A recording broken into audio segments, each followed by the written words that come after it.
moment was just a huge whirlwind. My feet was moving, but I didn't know where I was going. I felt like there was so much going on. My head was just overwhelmed by everything. I didn't know what to think, Monette.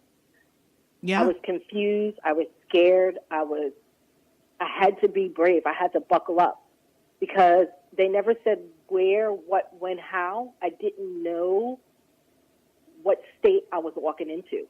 Got it. Yeah. I didn't realize that no one had said that to you. I just thought you got the call and maybe things were said and discussed. And I do want to put a little disclaimer here before we go further. There will be some things, because this is still an active case, that we want you all to understand the story for those listening, but there will be some things that we will have to hold back a little and omit, only because this case is still being worked. And so we want to give you information so that you can help, but we also want to kind of protect the integrity of the case, okay? So I just wanted to say that, Donnette, so that the listeners may understand if they're like, well, you know, okay? So right, thank you. So when we reached there to all gather together, first thing I asked for was a church setting. I felt like this was my time, that I needed to ask God to help us as a family. Yes. And to please help him. So I gathered my sister. I asked everyone to step away. The detectives gave us some privacy. We went and we immediately went into the church. We knelt down and we asked God to help us. Give us the strength that we need, as well as help him. Right. And this was at the hospital that you had made this. Okay. Yeah. Yeah. So they gave us our privacy. We took a moment and we reflected on the positive things from there, what we can do to make each other strong, how we can support him. And all the other things didn't mean anything to us. That was our moment to ask him to be graceful on him. Yes. So as time went, things changed, and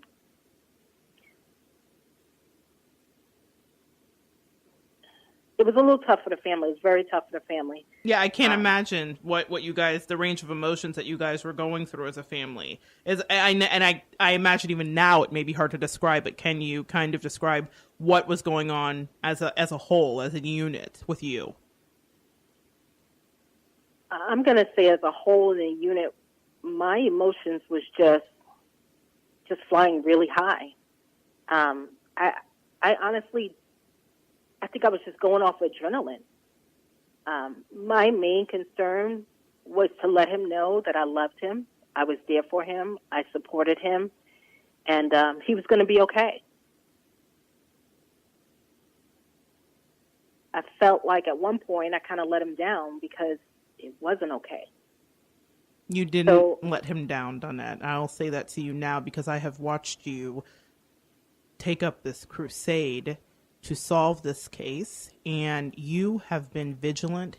You have been a calm and steady hand when sometimes we have emotions that run wild, and I've seen your emotions, and I've known that they were running high, and I've known that you have had moments where you've broken down, but what I know is that you have never let up on the detectives. You have never let up on people that were questioned. You have always had a hand in this, made sure it got to the papers, made sure that you got as much notoriety and fanfare in regards to Kenny's case as possible.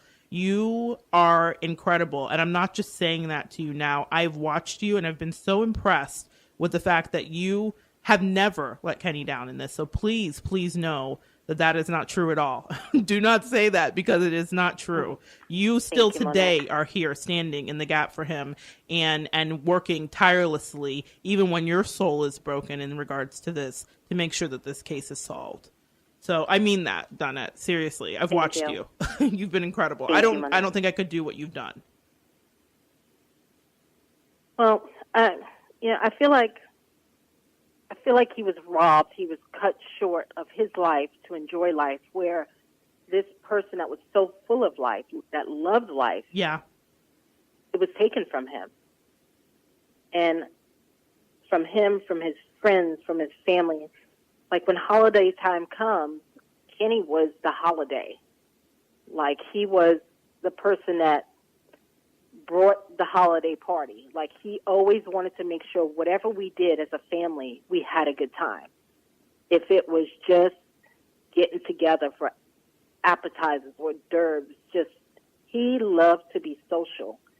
And it's very hard for us at holiday time to not see his smiling, handsome face across from us, to not hear his voice, to not be in his presence, to not see what he's wearing, not to have a hug or a kiss on the cheek, not to hear him. Yes, you are absolutely right. In fact, I will say that the last time that I saw Kenny, it was a Super Bowl party that you had invited me to, and the first person that I see when I walk in the door is Kenny, fresh, head to toe, and he's saying, "Come on, Mo, there's food," and I stood outside with him that night, and we laughed and kind of chopped it up, and we were talking by the grill, and he was telling me jokes, and he was being funny, and it was a great, there was a lot of people. You guys always have a huge family of people always around. And so there's people coming and going. And he was telling the young guys, stay away from the cake right now. It's not time for that. He was keeping house in order. He was a man of the house. And it's just, it absolutely was devastating, I will say, because that Super Bowl is in February. This happens in March. I was shocked when you called me to the hospital that evening. I couldn't even believe I've never in my life known anybody that this has happened to. So I just couldn't even wrap my mind. Like I was just laughing with him and telling him he needs to cook my sausage longer on the grill. You know what I mean? I was just with him. So. And he loved to grill out. He loved to party. It would be Friday and he would say, come over on Sunday, let's cook out. And that was his thing. He loved to be the socialite of anything that he planned. So he was very, very social. He was Johnny on the spot where today let's barbecue and let's just make it big. Let's just do whatever. We're going to go out and get this and bring it back and just have a good time. He loved that. Yes, he did. Yes, he did. So I can take some joy in that beautiful memory that I had with him, which I didn't realize would be such a special thing at that moment. We're arguing over Franks and which Frank is the best, and you get Hoffman's or whatever. And it's those little things that you appreciate when a situation like that happens. I didn't realize at all that it would be the last time that I would be able to interact with him on that level. And so for the family, and I'm just a friend, I've just met this person within the past 10, 12 years and they've always been great with me. But I want listeners to put yourself in the place of a family. Put yourself in the place of Donette and put yourself in the place of her mother and sister and family and the extended siblings and nieces and nephews that lost somebody too. When someone is taken from us, it's not just us. That it's not just that person that's gone. It's a ripple. It affects so many people. And that's something that I wanted everyone to know. And when people pass, I've had a lot of clients and friends question me, like, what happens? Well, I don't know the answer exactly. I'm only gathering data just like the rest of us here on Earth. But I know you and I have had some conversations about Kenny being gone and actually kind of communicating. Do you feel that this is a valid and real thing, Donette, that it's possible for people, loved ones, to communicate after they're gone? Absolutely, Monette. I absolutely agree. I've had the pleasure to have Kenny in my spiritual presence several times. There's not a day that does not go by where there's a reminder of him, where I feel his presence, where something that's happened that reminded me of him that he used to do or that he did is within my daily walk. Right. I'll give you a perfect example. The day that it all happened, the week before that, I was blessed to have my first house. And the week before it happened, I closed on it. And he was supposed to come by that week, but he ended up having to work. So he didn't make it that week. So that day it happened, which was the day I was getting off early, I told him when I got off, we would meet at the house because he was so excited for me. He said, we're going to go, he used to call me Net. So he'd say, Net, let's just go pop bottles, meaning let's go celebrate and have a good time. Right. He didn't care what time of day it was. It was just my celebration, my good news, and he wanted to be part of that. So he said, let's pop bottles tonight. So it was a Friday night, and I said, great, when I get off, I'll go home and change. And he was going to help me clean up and kind of clean the house down so we can just kind of put our little style effect on it. So it never happened. So I was very sad, the fact that the one opportunity that he had to see it, it didn't happen that Friday. But the next week, Friday, it never happened. So when we laid him to rest, I let him know where my house was, and I told him he's always welcomed, and I'd love for him to see it since he never got a chance to see it. So he took a part of my happiness with him, knowing that he's always got a home. And several times throughout the day, throughout the week, I know his presence is here. He's found me.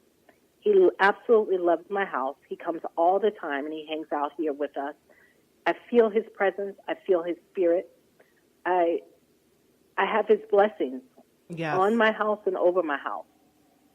So he approves. He loves it. It's his home away from home. Absolutely. Absolutely. And you were also telling me about a particular dream you had, and that I thought was, man, for people that have ever wondered, this dream is a way to kind of erase any doubt she might have about communication and how it happens. Absolutely. Well, so much time had passed. I never really dreamed about him. Within the 5 years, I probably dreamed about him maybe 2-3 times. But I always feel his presence. So I know he's around, but I don't really see him much in my dreams. But there's one particular night, it had been a couple of years after I, settled into my home and settled into laying him to rest. And I was sleeping. And sometimes, they say when people are on your mind, you dream about them. When you go to bed and they're on your mind, you dream about them. But I don't recall this night being any different than me constantly having him on my mind. He's always on my mind every day.